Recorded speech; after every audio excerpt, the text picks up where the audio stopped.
Today, we're going to be talking about a shocking story involving a New Jersey man who traveled across the country to confront an online gamer he'd never met before. This incident took place in Jacksonville, Florida, and it's hard to believe such an incident could happen.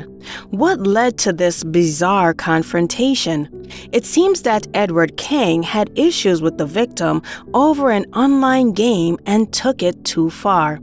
Edward Kang, a 20-year-old resident of Newark, New Jersey, embarked on a trip to Jacksonville, Florida, under the pretense of visiting a friend. However, his true intent was far more troubling. Kang had engaged in a heated online exchange with another player, Zachary Dinh, in the Korean fantasy game ArcheAge, a multiplayer role-playing game which allows players to fight and annihilate each other's characters. The escalating conflict drove him to confront this player in person. Kang informed his family that he would be visiting a friend for the weekend. Unbeknownst to them, he had a far more sinister plan. On June 21st, he flew from Newark, New Jersey to Jacksonville, Florida. Upon arrival, Kang purchased a hammer and flashlight from a hardware store, which police later found the receipt for in his Fernandina Beach hotel room.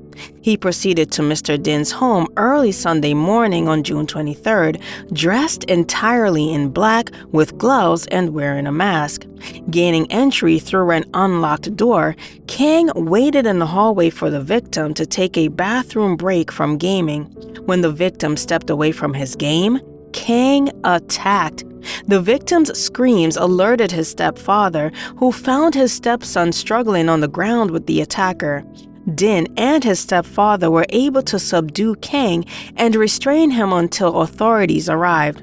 Upon being detained by police at the Nassau County Jail in Florida, Kang stated his motivation for the attack. He believed his online rival was a bad person. This rationale reflects a troubling disconnect between the virtual world and real-life consequences.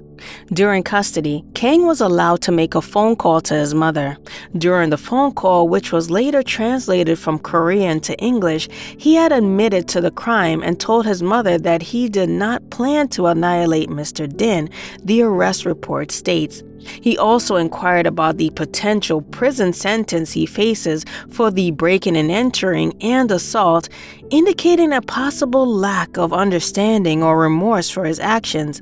Kang now faces charges including second-degree attempted unaliving and armed burglary, with a potential sentence of up to 15 years.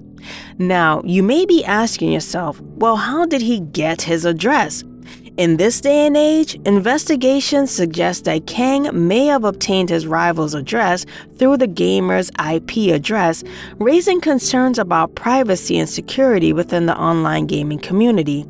Or his victim may have just simply given him his address because he thought he wouldn't follow through with it. The gaming company behind ArcheAge had announced plans back in April to discontinue the game in Europe and North America due to declining numbers of active players.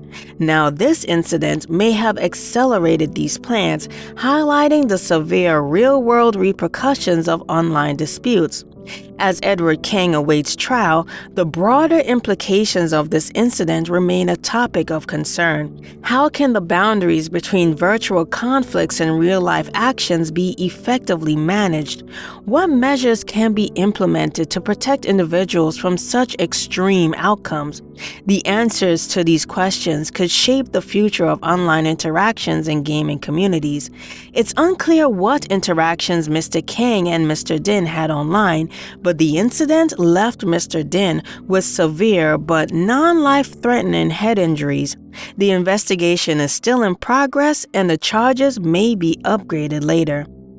If you enjoyed this content, please feel free to hit that like and subscribe button. And while you're there, let me know, what do you think? Will you be more vigilant when it comes to suspicious online behavior aimed at you? And does this make you more wary about locking your doors at night? Well, that's it for now. I'm Annie, and it was nice talking to you.